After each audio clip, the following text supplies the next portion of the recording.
Purandar books and கைட்ஸில் study material and practice manual 2 புத்தகமாக கொடுத்துருக்காங்க. புத்தகத்தில் உள்ள ஒவ்வொரு வரியும் கதை போல எளிதாக புரிந்து கொள்ளும் வகையில் கொடுத்திருக்கிறாங்க. ஞாபகம் வைத்துக் கொள்ள மெமரி டிப் கொடுத்திருக்காங்க. தேர்வுக்கு இதில் இருந்துதான் கேள்விகளே வரும். புரந்தர் புக்ஸ் அண்ட் கைட்ஸ்.comல வாங்குங்க. வணக்கம். தற்குறி தமிழக வெற்றி கழகத்தில் செயற்குழு கூட்டம் நிறைவடைந்தது. அதில் 18 தீர்மானங்கள் இயற்றப்பட்டது. அதில் 2 மட்டும் தலைவரால் படிக்கப்பட்டது. மிச்சம் 16 இந்த கட்சி, அந்த கோட்பாடு அதெல்லாம் கூட பரவாயில்ல. இந்த பொதுச் செயலாளர் பார்த்தா தான் இரிட்டேட் ஆகுது. மக்களுக்கு இல்லை, எனக்கு இல்லை, யாருக்கும் இரிட்டேட் ஆகிற முடிஞ்சால் இது எவ்வளோ சூப்பரான ஃபேஸு. இவர் இருக்கிற வரைக்கும் எல்லாரும் உங்கள் கட்சிக்கு தான் ஓட்டு போடுவாங்க. இந்த தமிழக வெற்றி கழகத்துக்கு ஓட்டு வாங்க போகிறது இந்த ஃபேஸ் கட்டு தான். அதுவும் விஜய் வர்றப்ப அவர் ஒரு இன்ட்ரோ கொடுப்பார். பேசியே அந்த கட்சி அழிக்காம வளர்க்க போறான் இந்த ஆள் தான். வீடியோ காலில் வரக்கூடிய தலைவர் அல்ல, வீட்டுக்கே வரக்கூடிய தலைவர். வீடியோ காலில் வரக்கூடிய தலைவர் அல்ல, வீட்டுக்கே வரக்கூடிய தலைவர். இந்த வீடியோ வீடு வி ரைமிங் தான். என்ன சொல்றது, வீடியோ காலி வீடு கேட்கும் போது அப்படியே எல்லாமும் சூப்பராக இருக்கு, இனிமையாக இருக்கு. ஒரு வாட்டி வீட்டுக்கு போயிட்டார், அவ்வளோதான். வீடு வீடு வீடு வீட்டுக்கு போய் என்ன பண்ணாரு, செல்ஃபிக்கு போஸ் கொடுத்தாரு. அந்த போஸ் கொடுத்தது மட்டும் இல்லை, வீட்டுக்கு போய் வந்ததை ஊர் ஃபுல்லாக போஸ்டர். நான் வீட்டுக்கு போயிட்டேன். வீட்டுக்கு தானே போனீங்க, இன்னும் போகக்கூடாது யாரமாதிரி. வீட்டுக்கு போயிட்டேன் போஸ்டர் அடிக்கிறது என்ன, செல்ஃபிக்கு போஸ் என்ன. அது இல்லாமல் மேடையில் ஒரு கோடி தடவை சொல்கிறது, வீட்டுக்கு போன தலைவர் வீட்டுக்கு போயிட்டார், எங்கள் தலைவர் வீட்டுக்கு போயிட்டார். 4 நாள் கழிச்சு இதில் அவர் வீட்டுக்கு போயிட்டார். இந்நேரம் அவங்க வீட்டாளுங்க யோசிச்சிருப்பாங்க, இதுக்கு நீங்கள் வீட்டுக்கே வராமல் இருந்துடலாம், இத்தனை தடவை சொல்லி காட்டீங்க. அது வீட்டுக்கு போய் 2 லட்சம் கொடுத்தாரு. அதை தான் நீங்கள் நோட்டீஸ் பண்ணணும். அந்த மனுஷனோட இழப்பினால இவர் 2 லட்சம் கொடுத்தாரு. எவ்வளோ பெரிய அமௌண்ட்டு. பாவம், அவர் ஒரு ஏழை. 2 லட்சம் கொடுத்தா எவ்வளோ பெரிய விஷயம். அவர் கட்சி எதுக்கு ஆரம்பிச்சாருன்னா, நமக்கு இந்த வாழ்க்கையை கொடுத்த நம்ம மக்களுக்கு நம்ம என்னதான் செய்ய போறோம், ஒரு லெவலுக்கு மேல காசு சேர்த்து என்ன செய்ய போறோம், ஒரு அளவுக்கு மேலே பணம் சேர்த்து என்ன பண்ணுறதுன்னு தெரியாது அவருக்கு. அதனால தான் 2 லட்சம் கொடுத்துக்கிறாரு. இப்போ கூட நடிக்கிற படத்துக்கு 250 கோடி வருமானன்றாங்க. ஆனால் அவர் 2 லட்சம் அவர் சம்பாதிக்க மாதம் 25,000 சம்பாதிக்கிறாரு. அதில் கொஞ்சம் கொஞ்சமாக சேர்த்து வச்சு 2 லட்சம் கொடுக்குறாரு. 2 லட்சம் கொடுத்துட்டு அதுவும் 4 நாள் கழிச்சு வீட்டுக்கு போயிட்டாரு. வீட்டுக்கு போன தலைவர், வெளியே நின்ற தலைவர், வேலையை பார்த்த தலைவர், வின்னு அப்படி ரைமிங்லேயே போட்டால் என்னத்தான். அதை விடுவோம். இன்னொருத்தர் இருக்கிறார், கட்சி தாவறவர், வாயை விட்டு ஷூவை காலில் போடுறவர். இப்போ கூட எடப்பாடியை பார்த்து தப்பாக பேசிட்டு சாரி கேட்டவர். இந்த கட்சிக்கு அவர் ஏன் வந்தார் தெரியுமா? வந்த உடனே சொன்ன அந்த வார்த்தை என்னன்னா, ஒரு தலித் தலைவர் சிஎம் ஆகணும்னு சொல்றப்ப, தலித் ஒரு முதலமைச்சராக வரணும்னு சொல்லும் பொழுது அதில் முதல் குரலாக ஒலித்த குரல் திரு விஜய் அவர்களுடைய குரல். இதனால தான் இந்த கட்சிக்கே வந்தார். அவர் ஒரு தலித் தலைவர் தான் சிஎம் ஆகணும்னு சொல்றப்ப முதல் குரல் கொடுத்தது நடிகர் விஜய். இப்போ அவங்க கட்சியோட முதலமைச்சர் வேட்பாளர் யார் தெரியுமா? ஒரு தலித்தா இருக்கும்னு நீங்க நினைப்பீங்க. அதில் முதல்வர் வேட்பாளராக விஜயை முன்மொழிந்து தாவைக்கவின் செயற்குழு கூட்டத்தில் தீர்மானம் நிறைவேற்றப்பட்டிருக்கிறது. குரல் மட்டும் தான் கொடுப்பாரு, மற்றபடி அவங்க கிட்ட அதெல்லாம் இல்லை. மற்ற கட்சியை சொல்லலாம், நிறுத்துங்கப்பா, முதல் குரல் நான் கொடுக்குறேன், குரல் கொடுத்துட்டேன். எங்கள் கட்சியில் அது கிடையாது. எங்கள் கட்சியில் நாங்கள் தான், ஐயா தான் சிஎம் வேட்பாளர். நீங்கள் தப்பாக நினச்சிங்கன்னா, அவர் என்ன சொன்னார்? முதல் குரலாக ஒலித்த குரல் திரு விஜய் அவர்களுடைய குரல். முதல் குரல் தான் சொன்னார். என்ன குரல்? வேண்டான்ற குரலுங்க. நீங்கள் தான் தப்பாக நினச்சிட்டிங்கன்னா, முதல் குரல் என்ன குரல் சொல்லல, வேண்டான்னு குரல் கொடுத்துக்கிறாரு. அதனால தான் அவங்க கட்சியில் அவர் சிஎம்மாக நிற்கிறார். வேண்டான்னு தான் சொல்லிக்கிறார். நீங்கள் மட்டும் எதாவது நினச்சிங்கன்னா முதல் குரல். இதெல்லாம் நமக்கு எதுக்கு? தீர்மானத்துக்கு வருவோம். தலைவர் என்ன சொல்லியிருக்காரு? 2 தீர்மானத்தை மட்டும் படிச்சிருக்காரு.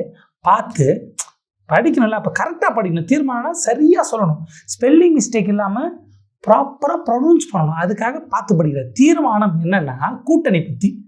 கொள்கை எதிரிகள் மற்றும் பிளவுவாத சக்திகளுடன் என்றைக்கும் நேரடியாகவோ மறைமுகமாகவோ கூட்டணி இல்லை. கொள்கை எதிரிகள், பிளவுவாத சக்திகள், அவங்க கூட நேரடியாகவோ மறைமுகமாக கூட்டணி கிடையாது. அவ்வளோதான், தலைவன் அறிவிச்சிட்டான். கூட்டணி கிடையவே கிடையாது. கொள்கை எதிரிகள், பிளவுவாத சக்திகள். கொள்கை எதிரினா யார், பிளவுவாத சக்தினா யார் தெரியலையே. எனக்கு இல்லை. ஒரு காலேஜ் போய் என்கிட்ட கேட்டான், ஃபஸ்ட் டைம் ஓட்டு போட போகிறேன். ஆனால் என்ன, கொள்கை எதிரினா யார், பிளவுவாத சக்திகள்னா யார்? நான் சொன்னேன் இந்த மாதிரி இவங்க. அதுக்கு பேரை ஸ்ட்ரெயிட்டாக சொல்லலாம்ல, எங்களுக்கு தெரியும்ல. அவர் என் பேரை சொல்லாமல் கொள்கை எதிரிகள், பிளவுவாத சக்திகள், அப்புறம் பேரை சொன்னால் கோச்சிப்பாங்கல்ல. கோச்சிப்பாங்க யாரோ. உங்களுக்கு என்னப்பா 2 பேரும் சொல்லலாம், அப்படிதான் சொல்ல முடியும், ஜாடமாடே சொல்ல முடியும். இதுக்கு மேலே நீங்கள் யோசிக்கத்தில் எப்படி பேச முடியும்? அவர் அப்படி தான் சொல்லுவார்.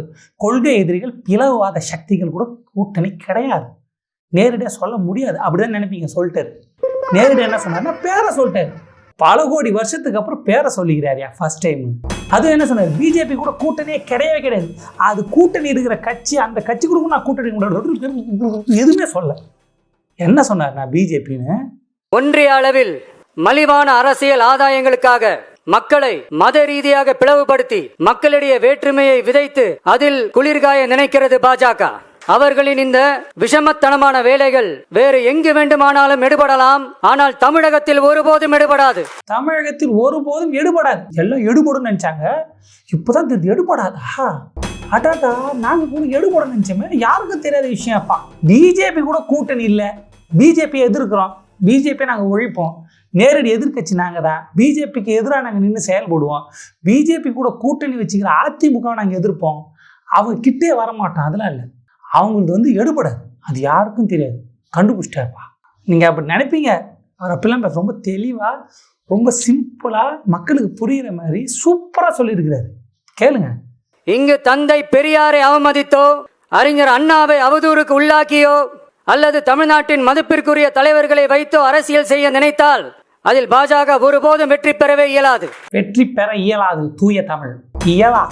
அண்ணாவை பெரியாரை அசிங்கப்படுத்தினா நான் போராடுவேன், நான் எதிர்ப்பேன், அந்த கட்சி நான் ஒழிச்சிடுவேன், அவங்க நிற்கிற எல்லா இடத்துலையும் நின்று தோக்கடிப்பேன், அவங்க என் தலைவரை பற்றி, கொள்கை தலைவரை பற்றி தப்பாக பேசிட்டாங்க, இனி நான் அந்த கட்சியை விடவே மாட்டேன், அந்த கட்சி காலி, அப்படி தானே பேசணும். இயலாது. தூய தமிழில் அவங்களால அது முடியாது, இயலாது. ஏன்னா அவங்களுக்கு வலிக்கக்கூடாதுல்ல, அப்படி சொல்லக்கூடாது. உங்களை அடித்து ஒழிச்சிடும், உங்கள் கட்சியை காலி பண்ணுவேன், உங்கள் கட்சி தமிழ்நாட்டில் இருக்காது, அதுக்கான வேலையை நான் பார்ப்பேன் அப்படிலாம் சொன்னால் அவங்களுக்கு கஷ்டமாக இருக்கும், அவங்களுக்கு வலிக்கும், அவங்க மனசு கஷ்டப்படுவாங்க, அது பிடிக்காது. அதனால் இயலாது. தூய தமிழில் தமிழ் வார்த்தைகள், ஒரு வார்த்தை 1,00,000 தமிழ் போட்டி. சுயநல அரசியல் லாபங்களுக்காக பாஜகவுடன் கூடி குழைந்து கூட்டணி போக திமுகவோ அதிமுகவோ இல்லை. என்னையா அது அநியாயமாகுது? திமுகவோ அதிமுகவோ இல்லை. ஏன்னா திமுக அதிமுக பிஜேபி கூட்டணி வச்சுக்கிறாங்க. இந்த எலெக்ஷனில் அவங்க 3 பேர் கூட்டணி, அவங்க 3 பேர் ஒன்று சேர்ந்து தான் இவரை எதிர்க்க போகிறாங்க. இவர் ஒரு சைடு, அவங்க 3 பேர் ஒரு சைடு, அப்படி தான் இருக்குது. ஸ்ட்ரெயிட்டாக சொல்ல மாட்டாங்க சுயநலத்துக்காக அதிமுக கூட்டணி வச்சுக்கிது, அது மக்களுக்கு செய்கிற துரோகம், அது மக்களுக்கு செய்கிற இதுன்னு அப்படின்னு நான் சொல்ல மாட்டேன், அவரும் சொல்ல மாட்டார். சொன்னால் கோச்சிப்பாங்க. நான் பொதுவாக அடிக்கிறேன் எல்லாரையும். அப்புறம் முதலாளி கோச்சிக்க மாட்டார். யாரோட முதலாளி? எங்கள் முதலாளி ஏன்ட்ட கோச்சிப்பார் நான் இப்பெல்லாம் பேசுறதுக்கு. அவருக்கு எது முதலாளி? அவருக்கு யார் முதலாளின்னு யாருக்கு தெரியும்? யாருக்கும் தெரியாது. அது இல்லை எழுதி கொடுத்தது, அது இல்லை. சொன்னது என்ன, டிஎம்கேவை சேர்த்துக்கணும், ஏன்னா அவங்க தானே கூட்டணி வச்சுக்கிறாங்க. என்ன சொல்கிறது, அதிமுக செஞ்சது ஒரு புனித செயல், விட்டா அப்படி கூட சொல்லுவாரான்னு தெரியாது. திட்டமாட்டார். நீங்கள் எதிர்பார்க்கறதெல்லாம் பேச முடியாதுங்க. அவர்கிட்ட என்ன எழுதி கொடுத்தாங்களோ அதை சொல்லுவார். என்ன எழுதி கொடுத்தாங்க, யார் எழுதி கொடுத்தா? அவரே தான் எழுதிக்கினார். அப்படிதான் இருக்குது. அவரே எழுதி அவரே படிக்கிறாரா? யாரையும் எழுதி கொடுத்துக்கிறாங்கன்னு நினைக்காதீங்க. கூட்டணி என்றாலும் தமிழக வெற்றி கழகம் தலைமையில் அமையும் கூட்டணி எப்போதும் திமுக மற்றும் பாஜகவுக்கு எதிரானதாகத்தான் இருக்கும் என்பதையும் வந்துட்டார்ல, பாயிண்ட்டுக்கு வந்துட்டார்ல. இப்போ மூஞ்சி எங்கே தூக்கி வச்சுப்பீங்க? மூஞ்சி தான் சொல்லுவாங்க, வேறு எதுவும் சொல்லுவாங்க. மூஞ்சி எங்கே தூக்கி வச்சுப்பீங்க? அப்புறம் என்னப்பா, அதை பேர் சொல்லிட்டார்ல, திமுக பிஜேபிக்கு எதிராக தான் இருப்பார். கரெக்டாக இருந்தாரா? அப்போ அதிமுக சொல்ல மாட்டார். சொல்லக்கூடாதுன்னு சொல்லிக்கிறாங்கன்னு நினைக்காதீங்க. அவர் மனசில் அப்படி இல்லை, டக்குன்னு மறந்துட்டாரு. பேர் மறந்துச்சுப்பா, அவர் ஞாபகம் வருது. திமுக பாஜக மட்டும்தான் ஞாபகத்தில் இருக்குது, அதிமுக ஞாபகத்தில் இல்லை. அதிமுகவுக்கு எதிராக இருப்போம். இப்போ எப்படி சொல்லலாம், திமுக அதிமுக பிஜேபி இவங்களுக்கு எதிராக தான் இருப்போம்னு ஸ்ட்ரெயிட்டாக சொல்லலாம். ஏன்னா அதிமுக பிஜேபி கூட்டணி வச்சாச்சு, அதிமுக தலைமையில் தானே வச்சுக்கிறாங்க. நீங்கள் சொல்ல வேண்டிய ஆள் அவர் தானே. சொல்லக்கூடாதுப்பா, சொல்லிட்டா அப்போ தப்பாடும்ல. என்னப்பா சொல்கிறீங்க? அதான் சொல்லிட்டு என்னப்பா உங்களுக்கு பிரச்சனை? அதான் சொல்லிட்டு டிஎம்கே கூட இது இல்லை, கூட்டணி இல்லை, பிஜேபி கூட கூட்டணி இல்லை, ஸ்ட்ரெயிட்டாக சொல்லிட்டு இது மாதிரிலாம் சொன்னோம். ஒரு மனுஷன் சொன்ன மாதிரி தான் இருக்கும், சொன்ன மாதிரியா இருக்குது. நம்ம தான் பார்க்குறோமே அதிமுகவில் என்னென்ன பேசுனாங்க பிஜேபியை பற்றி. இப்பொழுது சூழ்நிலையின் காரணமாக கூட்டணி வைத்தோம். அதே நேரத்தில் கொள்கை என்று வருகின்ற பொழுது அனைத்து இந்திய அண்ணா திராவிட முன்னேற்ற கழகம் கொள்கைக்குத்தான் முன்னுரிமை கொடுக்கும். வருகின்ற நாடாளுமன்ற தேர்தல் மட்டுமல்ல, அடுத்து வருகின்ற சட்டமன்ற தேர்தலிலும் பிஜேபி கட்சியுடன் அனைத்து இந்திய அண்ணா திராவிட முன்னேற்ற கழகம் கூட்டணி இல்லை என்பதை தெளிவுபடுத்துகிறேன். இவங்க மட்டுமா? அண்ணாமலை திருப்பத்தூர்ல நடந்தது கட்சியினுடைய பொதுச் செயலாளரை தேர்ந்தெடுக்கக்கூடிய நிகழ்வா? கூவத்தூர்ல நடந்தது அலங்கோலம். தவழ்ந்து காலில் விழுந்து பதவியை பிடித்த எடப்பாடி பழனிசாமி இந்த தன்மானமிக்க ஒரு விவசாயினுடைய மகனை ஒரு பைசா வாங்காத இந்த அண்ணாமலையை பற்றி சொல்வதற்கு எடப்பாடி பழனிசாமி என்கின்ற எந்த விதமான அதிகாரம் கிடையாது. இப்பெல்லாம் யாருமே பேசலையா? பேசிட்டு கூட்டணி வைக்கலையா? நம்ம தான் அதை பார்க்கலையா? இவங்களாவது பரவாயில்ல, அந்த கட்சிக்கிட்ட வைக்கவே முடியாது. பேரை சொல்லி இதை சொல்லி அதை சொல்லி உயிரே போனால் நாங்கள் கூட்டணி வைக்க மாட்டோன்ட்டு வச்சாங்க. ஆனால் நம்ம ஆள் ஒன்றும் பேரை கூட சொல்லி அடிக்கல. அதிமுக கூட கூட்டணியே கிடையாதுன்னு சொல்லலை, பிஜேபி அழித்து ஒழிப்போன்ற வார்த்தையும் சொல்லலை. அப்படி இருக்கிறவர் எப்படி நம்புறது? நம்பணும், நம்பிக்கை தானே எல்லாம். நம்புங்க. எதுக்கு கமல் வாய்ஸ்ன்னு தெரில, சாரி விடுங்கப்பா. அவர் தீர்மானத்தை தெளிவாக சொல்லிட்டார், கூட்டணி இல்லைன்னு சொல்லிட்டார்ல, அத்தோடு விடுங்க. அதை விட்டு வேற ஏதாவது விமர்சனம் தான் வைங்க. என்ன விமர்சனம் வைக்கிறீங்க நீங்கள்? குழந்தைத்தனமாகுது. அவர் பேப்பரை பார்த்து படிக்கிறாராம், அது ஒரு விமர்சனமா? அவர் படிக்கிறதும் இவர் படிக்கிறதும் ஒரே மாதிரி தான். எவரு? கவன் பல்யான். யூபிஎல் குஜராத்தில் நடத்த வேண்டியது தானே என்று கேட்கிறார். இதன் மூலம் பிரிவினை செய்ய பார்க்கிறார். பரந்தூர் விமான நிலைய பிரச்சனை தொடர்பா தமிழ்நாடு முதலமைச்சர் மாண்புமிகு திரு மு.க. ஸ்டாலின் அவர்களுக்கு ஒரு கடிதம் எழுதியிருக்கிறோம். அதை நான் இங்கே கொஞ்சம் படித்து காட்டுறேன். ஒரே மாதிரி தான் இருக்குது. ஏங்க, அவருக்கு தமிழ் தெரியாது, அதனால் பேப்பர் வச்சு படித்தாரு. இவருக்கு தான் தமிழ் நல்லா தெரியுமா, அப்புறம் அவர் பேப்பர் வச்சு படிக்கிறாரு. அப்படி கேட்காதீங்க. அப்படி கேட்டால் பதில் சொல்லுவோம் நாங்கள். நான் சொல்கிறேன் பதில். அவர் ஏன் பேப்பர் வச்சு படித்தாருன்னா, ஏன்னா அது ரொம்ப கஷ்டமாக இருந்துச்சு. முத்தை தரு பத்தி அத்திக்கிற சத்திச்சாவோட முத்துக்குழு அந்த மாதிரி ஒரு ரேப்பாவோ, இல்லைன்னா அகரபுத எழுத்தில் வாதி வரும் மூத்திரை உலக அந்த மாதிரி ஒரு திருக்குறளாவோ, அந்த மாதிரி கஷ்டமான செய்யுளோ, இல்லை டேட்டா சென்சஸ் புள்ளி விவரம் சொல்லணும்ல, அந்த மாதிரி புள்ளி விவரம் சொல்கிறப்ப கரெக்டாக சொல்லணும். அதனால் பேப்பரை பார்த்து தான் சொல்லணும். புள்ளி விவரம் அண்ணன் சொன்ன எல்லாமே புள்ளி விவரம் நோட்டீஸ் பண்ணி நோட் பண்ணி எழுதி இது பிரிண்ட் போட்டு வச்சுக்கணும். அந்த அளவுக்கு புள்ளி விவரத்தை அடுக்கி, ஏன்னா பேப்பர் பார்த்து ஒரு மனுஷன் படிக்கிறாருன்னா புள்ளி விவரம் தான் சொல்லணும். அவர் நான் சாதாரண இல்லை, என்ன கேவலம் நினைக்கிறீங்க? 300 பக்கம் டைலாக்கை மனப்பாடம் பண்ணி எமோஷனோட அப்படி நடிப்பு திறமையோட படத்தில் நடிக்கிறவர். அவருக்கு ஒரு 2 நிமிஷம் 4 நிமிஷம் மனப்பாடம் பண்ணி பேச முடியாதா? அவர் ஏன் மனப்பாடம் பண்ணல? ஏன்னா அவர்கிட்ட கொடுக்கல, ஸ்பாட்டில் கொடுத்துக்கிறாங்க. அதனால தான் மனப்பாடம் பண்ணல. அப்படி பேசாதீங்க. தீர்மானம் 1 பாருங்க, இப்போ பாருங்க, தீர்மானம் 1. அடுத்து பரந்தூர் விமான நிலைய பிரச்சனை தொடர்பா தமிழ்நாடு முதலமைச்சர் மாண்புமிகு திரு மு.க. ஸ்டாலின் அவர்களுக்கு ஒரு கடிதம் எழுதியிருக்கிறோம். ஒரு கடிதம் எழுதினேன். ஒரு மனுஷன் கடிதம் எழுதியிருந்தாரு, அந்த கடிதம் மறந்து போச்சு. நான் எழுதின கடிதத்தை படிச்சா பரவாயில்ல, நான் கடிதம் எழுதினேன்றதையே படிச்சுக்கிறார். நான் ஒரு கடிதம் எழுதினேன். நீங்கள் தானே எழுதுனீங்க, ஞாபகத்தில் இருக்குல்ல?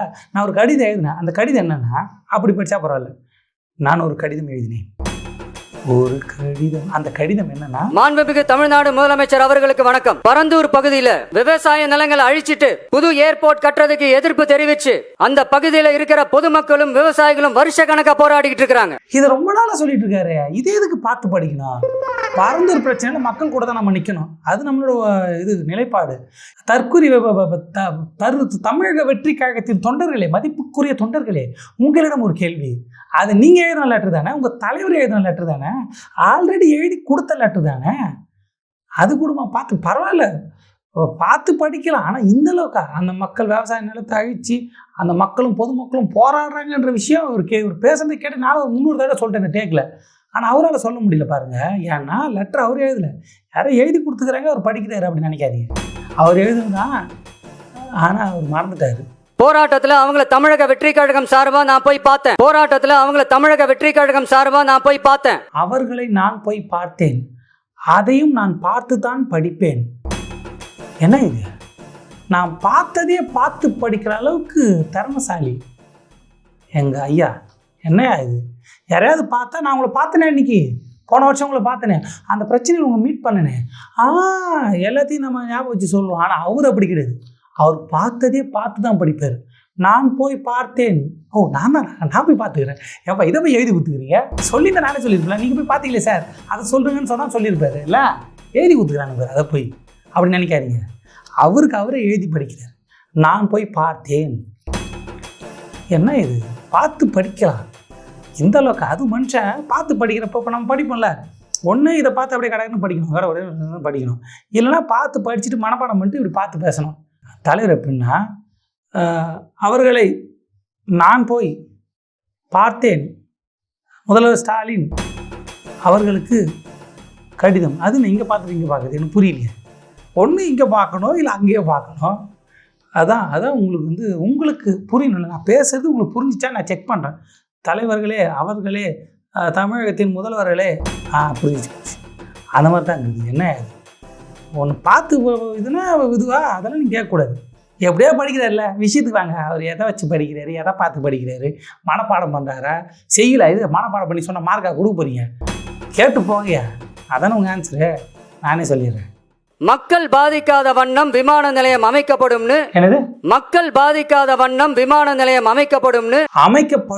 அமைக்கப்படும் சொல்லிட்டாங்க. சரி, ஒண்ணு அந்த இடத்துல ஏர்போர்ட் வருதுன்னு சொல்லணும், இல்ல அந்த இடத்துல ஏர்போர்ட் வராதுன்னு சொல்லணும்.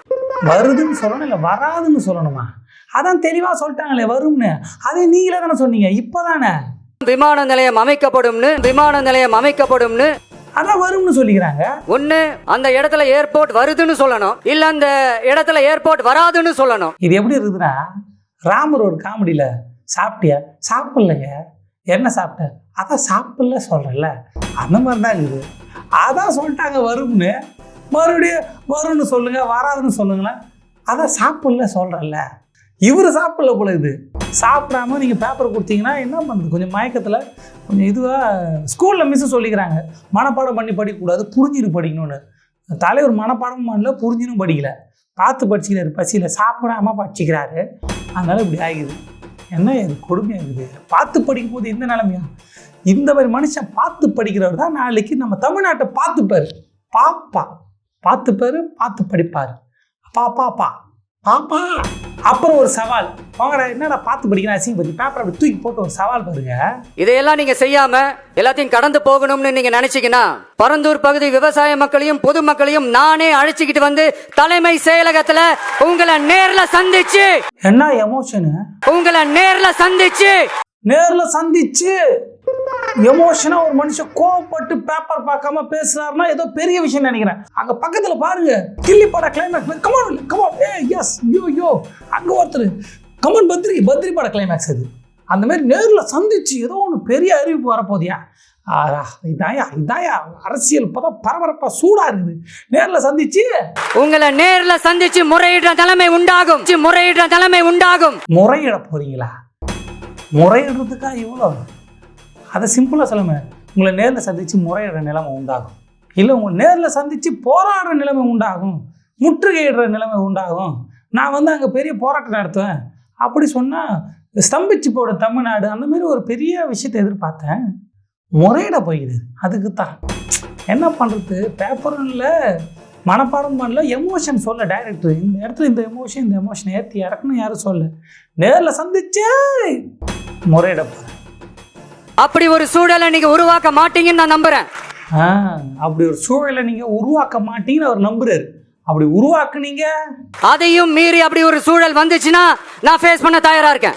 ஃபேஸ் பண்ண தயாரா இருக்கீங்களா? அது அப்படி சொல்லக்கூடாது. நீங்க அப்படி ஒரு சூழலை உருவாக்குனீங்கன்னா நீங்க ஒரு பெரிய பின் விளைவுகளை சந்திப்பீங்க. நான் பெரிய போராட்டம் நடத்துவேன், அங்கே உண்ணாவிரதம் இருந்துருவேன். அந்த சூழலை நீங்கள் உருவாக்காதீங்க, அவ்வளோதான். தமிழ்நாடை புரட்டி போட்டுருவேன், அதுவாகிடும். உண்ணாவிரதம் 15 நாள் 20 நாள் இருப்பேன். என் ஷூட்டிங்கை நிறுத்திடுவேன், 250 ரூபா சம்பளத்தை 250 கோடி சம்பளத்தை திரும்ப கொடுத்துருவேன். அப்படி சொல்லணும். அதையும் மீறி அப்படி ஒரு சூழல் வந்துச்சுன்னா நான் ஃபேஸ் பண்ண தயாரா இருக்கேன். அது உங்களை அரெஸ்ட் பண்ணிடுவேன், உங்கள் மேலே வழக்கு போடுறோம் சொன்னால் ஃபேஸ் பண்ண தயாராக இருக்கான்னு சொல்லலாம். இந்த இடத்துல அந்த டைலாக் செட் ஆகலை. யார் டைரக்டர், யார் எழுதி கொடுத்தான்னு இப்படி பேசுறீங்கன்ற மாதிரி இருக்குது எனக்கு. தப்பாக எழுதி கொடுத்துக்கிறாங்க. ஐயா எழுதி கொடுக்கல, அவரை எழுதுங்க. நீங்களா எழுதினாலும் கரெக்டாக இருக்குது, நீங்கள் எழுதினா சரியாக தான் இருக்கும். கரெக்டாக சொல்லியிருக்காரு. அந்த சூழலை நீங்கள் உருவாக்கினீங்கன்னா அவர் ஃபேஸ் பண்ண ரெடியாக இருக்குது. எல்லாத்தையும் ஃபேஸ் பண்ணார். அவர் ஃபேஸ் பண்ணாத பிரச்சனையை அசால்ட்டாக ஃபேஸ் பண்ணார். எப்படி அங்கே பாருங்கள், அந்த டைமில் ஈஸியாக ஃபேஸ் பண்ணார். இப்போ அதை விட ஈஸியாக பண்ணுவார். எப்பேற்பட்ட மனுஷன். அவர் யாராவது தப்பாக பேசுனா கடுமையான கோவம் வரும். நான் காலத்தில் இறங்கி உண்ணாவிரதம் இருப்பேன். எங்கள் அண்ணனுக்கு ஒன்றுனா, எங்கள் தளபதிக்கு ஒன்றுனா என்னால் தாங்க முடியாது, அழுதுருவேன். ஏன்னா நானும் ஃபேஸ் பண்ணேன் எல்லாத்தையும். கடைசியாக அந்த செயற்குழுவில் அவர் பேச்சை முடிக்கிறப்ப அங்கே விமான நிலையம் ஏன் வரக்கூடாதுன்றதுக்கு ஒரு இன்ஃபர்மேஷன், ஒரு எவிடன்ஸ், ஒரு தரவு அப்படியே எடுத்து நீட்டு பாருங்க. ஏவியேஷன் சேஃப்டி எக்ஸ்பர்ட்ஸ் மென்ஷன் பண்ணியிருக்கிறாங்க that place is not fit for airport. இங்கிலீஷில் டிரான்ஸ்லேஷன் புரியாதவங்களுக்கு இங்கிலீஷில் ஒரு வாட்டி சொல்கிறாரு. அதாவது ஏவியேஷன் சேஃப்டி எக்ஸ்பர்ட் மென்ஷன் பண்ணியிருக்காங்க. எங்கே, எதில், யார்? ஏவியேஷன் சேஃப்டி எக்ஸ்பர்ட்ஸ் ப்ரைவேட்டா கவர்மெண்ட்டா, எந்த ஆர்டிக்கலில் மென்ஷன் பண்ணியிருக்காங்க, எந்த புக்கில், எந்த ரிசர்ச்சில், எதில்? பைலட்ஸ் அங்க ஏர்கிராஃப்ட் லேண்ட் பண்றதுக்கு they might face a lot of problemsன்றது கூட அதுல மென்ஷன் பண்ணியிருக்காங்க. அதில் மென்ஷன் பண்ணியிருக்காங்க. எதில், எதுலங்க?